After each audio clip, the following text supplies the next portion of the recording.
Welcome to the Jay Franzi Show, your source for the latest news, reviews, and interviews, with insights you can't pay for and stories you've never heard. Just so I could piss right next to Tom Petty. Garth turned out to be the most loyal artist of all time. Smoked weed with Willie. That was the most surreal, tension moment. So I knew I already had a strike against me. Now, here's your host, Jay Franzi and Tiffany Mason. And we are coming at you live. I am Jay Franzi, and with me tonight, the leader to my Aussie, my beautiful co-host, Miss Tiffany Mason. Hello. And if you are new to the show, this is your source for the latest news, reviews, and interviews. And if you would like to join in, comment, or fire off any questions, please head over to jfranzi.com. All right, my friend, tonight we have a very special guest with us. We have a musician and a recording artist hailing from the great state of California. We have Kieran Robinson. Kieran, sir, how are you? I'm good. How are you guys doing? We are doing fantastic. We are looking forward to this. We have a lot of questions for you, so we're just going to go ahead and hit hard. You, my friend, are still fairly young in your career, and you're getting to perform with a legend. You're also performing with Faster Pussycat. You're doing a lot of work with some incredible people. What does that feel like? It's an honor, man. It's great. Yeah, I still get imposter syndrome over all of it. You know, I grew up on like Faster Pussycat, Queensrÿche, like all those bands. So, you know, when I grew up, I was like, I want to be in a band like that. I didn't think I'd be in that band. You know, I think, yeah, it's just nuts. It's still nuts to me. So I'm just super grateful to be a part of it and continuing on that legacy. Is just, you know, from a fan's perspective, I'm just a kid that grew up loving fucking rock music, man. So I'm just super grateful to be a part of it. Well, Geoff Tate performing with Queensrÿche for all those years, that band was different than any other rock band at the time, being as progressive as they were. It was very impressive. So you mentioned imposter syndrome. How does it feel to not only step into one of the biggest artists around, but then step into the technically proficient music like that? Yeah, I definitely became a way better guitar player very quickly when I started working. Right. I think some of the genius about some of those songs is that a lot of music that's really technically difficult can sometimes sound kind of unpleasing. Like the way Queensrÿche made the Garmo and the guitar parts and Geoff, it still sounds like almost like a pop sound, but with these really intricate guitar parts. So it changed my whole approach to guitar playing. And we really tried to work out sort of why they did things, so I can then, when I write with Geoff, go, okay, well, let's try and kind of use some of these techniques. But yeah, 100%, I was like, I don't want to be that guy that comes in and like I'm not going to fucking change the Jet City Woman solo. I want to play the music the way it deserves to be played, you know? That's one of my favorite songs too, Jet City Woman. Great song, man. So let's step back for a minute. Let's talk about the relationship itself. How did it come about, and what did it feel like the day you met him? Yeah, man, it's a crazy story. My dad is a booking agent and the tour manager and stuff in the UK. So he booked Geoff, and I went along as a fan to the show. I was like 18, and I met him, and you know, I wrote some music for him. Wrote some music, and he ended up liking it. I was a Queensrÿche fan, you know, I was a Geoff fan, so it was cool to meet him. I got a picture, and then like a week later, they needed a guitar player. I get the call. It was so last minute. I was kind of doing my own thing in Germany at the time, and yeah, man, it was just a crazy turn of events, and I just flew out there and never turned back. And I just always wanted to show that, you know, like I deserve to be here, and you didn't make a crazy mistake hiring me. Well, I mean, again, it's crazy, right? So you get this phone call, and at that point, did he even know how good of a guitar player you were? You know, I think it was an acoustic tour, so it wasn't like I had to do all the solos, and it was like your rhythm guitar for the acoustic tour, which still you have to be a good enough guitar player to do it. But I think they liked the music and the vibe, and I got on with the guys, so it was last minute as well. But then when I got in the band, Geoff had said he then saw me playing some of his songs, and I'd put the time in to learn, and that's when they were like, okay, we really appreciate this kid's actually shown up and tried. And so then I got the offer of, would you like to now join the band electrically? That I was like, yeah, totally, that's dream come true. Was this the biggest thing to date then? Oh, 100%. I mean, I had had a solo album out in Germany when I was like 16 and I did my own thing. But I mean, when Geoff called me, dude, I was a bartender at the Hard Rock and I had to quit my job and be like, I'm going on tour, man. So And they're like, yeah, sure you are.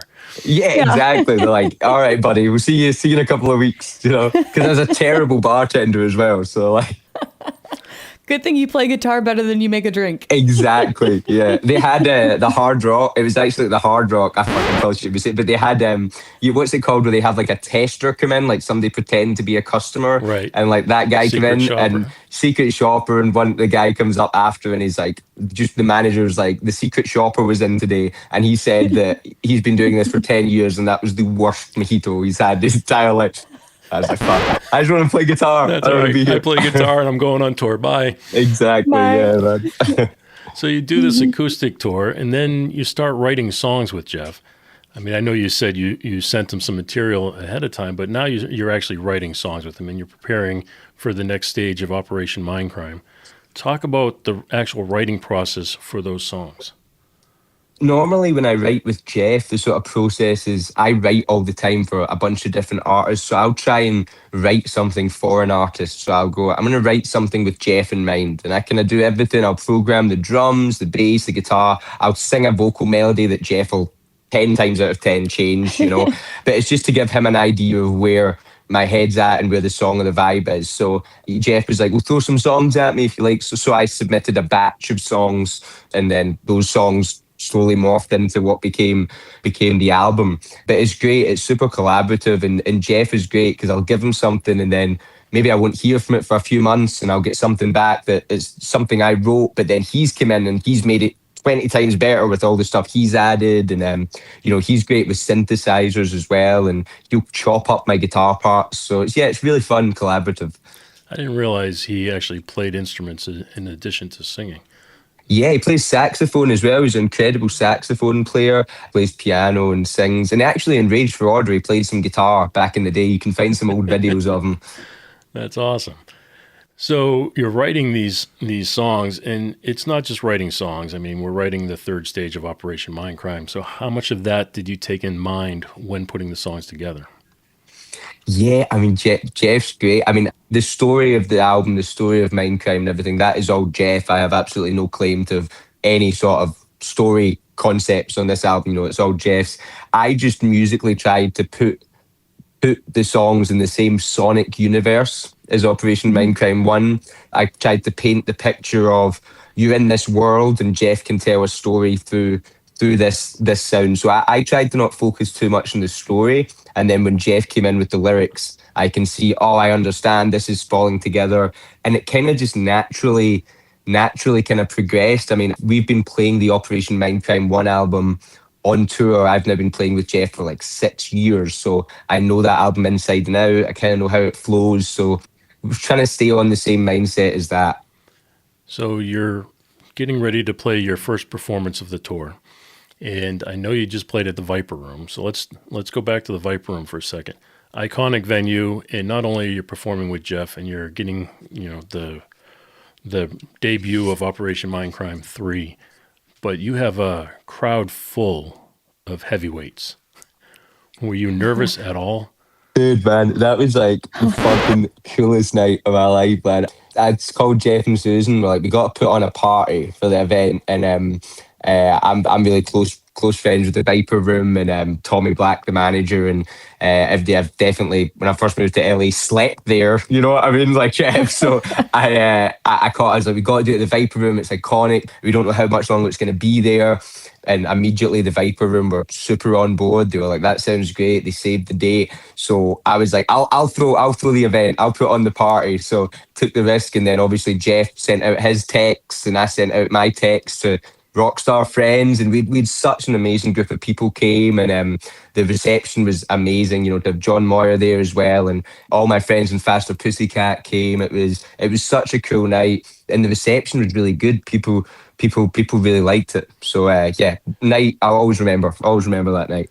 Well, I get more nervous performing in front of people I know than people I don't know. Dude, terrifying. You know what was great though, when I walked on stage, because I walk on stage and I'm like, oh, there's the Disturbed bass player, the Five Finger Death Punch guitar player, fucking, I walk on and I start talking to host the night, and I see Tammy, the Faster Pussycat, and he starts shouting subtitles.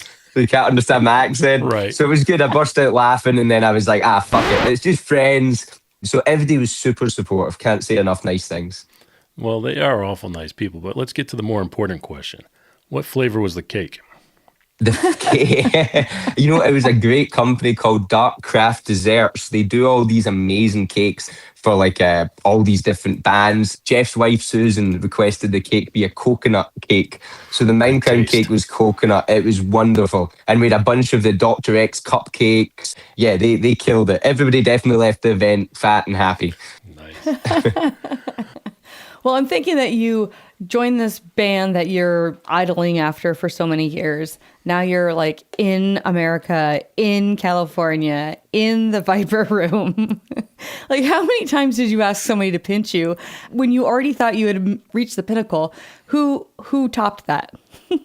That's such a good question. Yeah, I mean, all the time there's moments like that, and then I always think I'm just really grateful. I always think like, oh, this is the moment, and then there's a cooler moment. There's moments I can't even talk about because there's NDAs that are fucking so cool, But I mean, I think every time I meet like somebody I look up to that's and turns out being a really nice, like cool person, that's always really cool for me. I mean, like Brett Michaels, we play a bunch of shows with him, the nicest guy in the entire, who doesn't have to be, and takes time to be cool.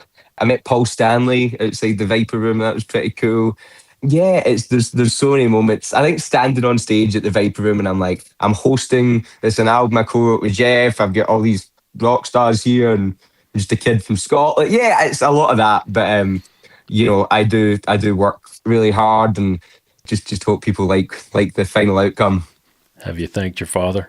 I have. He came out to the Viper Room show as well. He's actually on the road with me just now, tour managing. He's tour managing this Geoff run. So how cool is that? Yes. Wait, what I do is wave, Dad. Hi, Dad. Dad. I get the earpods in, but yeah, it's just a family business. That's it's great. like my girlfriend and my dog are coming tomorrow as well, so it's like we got a whole family fucking tour bus.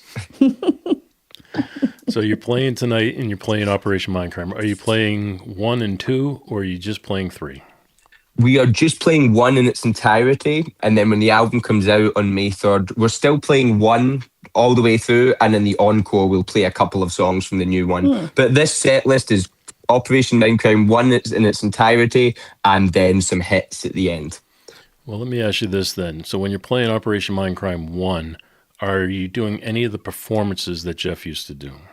Totally, yeah. I mean, we're very theatrical, and Geoff especially, if you watch any of the performances, Geoff goes into his own. I don't want to speak for Geoff, but from me, when I see Geoff, when I notice a difference when we're playing this album than when we're playing a hit set. And he's told me before he gets into a mindset for this album, he's definitely a character. Yes, it's really interesting to watch. Because it's an actual play versus just a concert, so it's a little bit more detailed than your typical concert.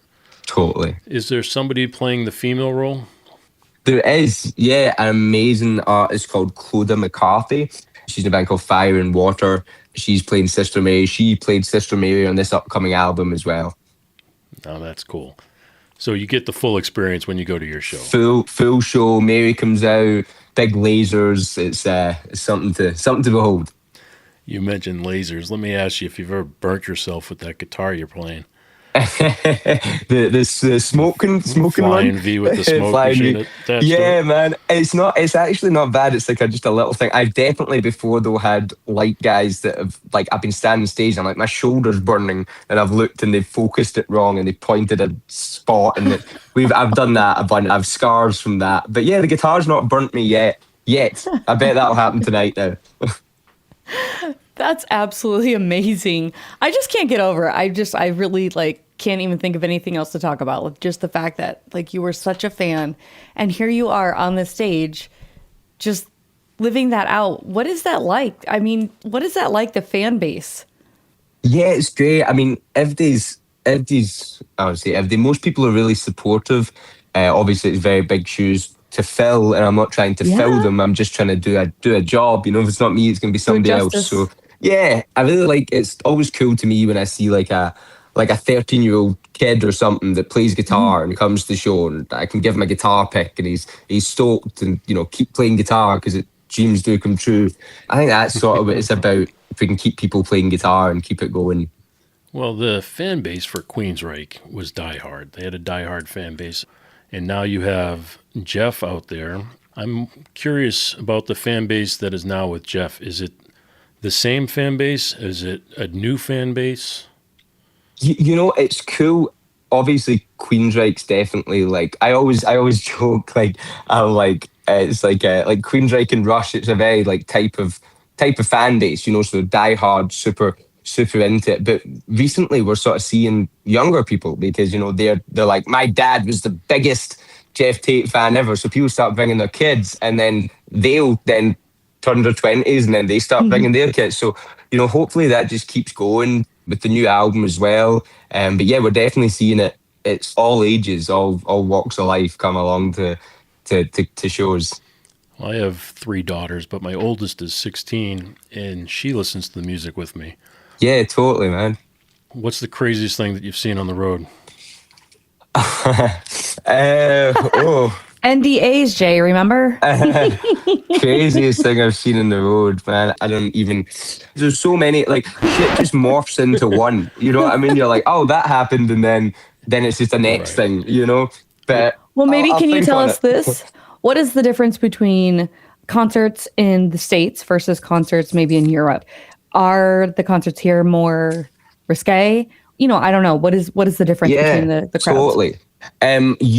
Americans nuts. You guys are crazy. You guys, you guys definitely are really loud and in a good way. You let people know you like it. I love playing Europe as well in the UK. Europe sort of sing along to the guitar parts more, which is cool. They kind of to the guitar parts. Americans are more jumpy, and the UK kind of stands and watches and it's a whole different, then Japan as well, they sort of cheer like this, and then it's all different everywhere. I love playing America though. I feel like that's really my, I like the whole showmanship of, you guys love a bit of panto. You know what I mean? We love a what? A bit of like a bit of theatrics, Okay. Americans. What did you say though? Panto, like pantomime. Is that may be a Scottish thing? It may be. Maybe that's just funny. I was just trying to. Pantomime. Yeah, pantomime. Yeah, like theatrics, I guess. Yeah. Yeah. So, what kind of pressure do you feel knowing that like the fans know every note? Terrifying, right? Yeah. To have to recreate, to step into those shoes. I know you were saying, they're big shoes to fill, and you're just trying to do it justice, but what does that pressure feel like? It's got better as I got older and doing it more. I mean, at first it would ruin my week when I'd come off stage and some guy would be like, that was actually meant to be a diminished third. Right. And I was like, all right, man, sorry. But now I'm pretty confident in my abilities of playing this material. I've played it for long enough now, and I've really, really worked on it, so I'm pretty confident. But I always take guidance. I've had people say to me before, they go, I actually think it's this, and I go, oh shit, maybe you're right. I didn't write it, so I just want it to be the most pleasing for people to hear. Jay's from engineering world, musician world. I am not. Okay, so I'm the layman. So how does it work with you having the tour with Geoff Tate and then also being a part of Faster Pussycat? How do you divide your time? How does that work in your life? Yeah, increasingly more difficultly. No, it's been good. I mean, they're both great bands and both been really, really understanding and respectful. I'm super grateful to be part of both of them. So it's just worked out pretty well so far, timing wise. Geoff is an array of guitar players though, so if I have to do another tour with Faster, or it's good. It's just a nice sort of rock and roll family. That's awesome. Nice that they have joint custody of you. Yeah, joint custody of it. Yeah. When one gets sick of me, they can be like, all right, you take him for a bit. It's like sending you off. Yeah, we can't let him go home. He'll kill himself. Let's just fucking send him with him. Well, you're sitting backstage for tonight's performance. Tell me what's on the rider. Rider tonight's actually not too bad. We get packs of chips, Sprite, Coke. I don't drink anymore, but they get some Jameson and beers.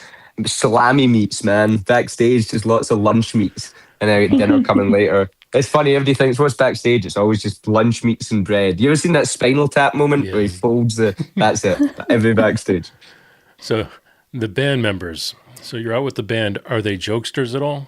Oh yeah, all characters. Everybody's great. We have a whole international array of musicians. So right now, the guitar players. I'm Scottish. We got a French guitar player, Amory, an Italian guitar player, Dario. The drummer Baker's from Seattle. The bass player's Scottish. We get Clodagh from Ireland. So it's just everywhere. So tell me about the relationship backstage. What's going on? Yeah, just lots of hanging out, joking. Jack, the bass player, is a big prankster. He loves to put on masks and try and fuck with people. Lots of just hanging out, drinking, and we have a great support band. And we have James Keegan and Fire and Water. They're Irish musicians. They always have acoustic guitars, and we're always jamming and singing songs. It's just one big party, One big songwriters festival. One big songwriters festival. Yeah, as long as everyone's going right. Exactly.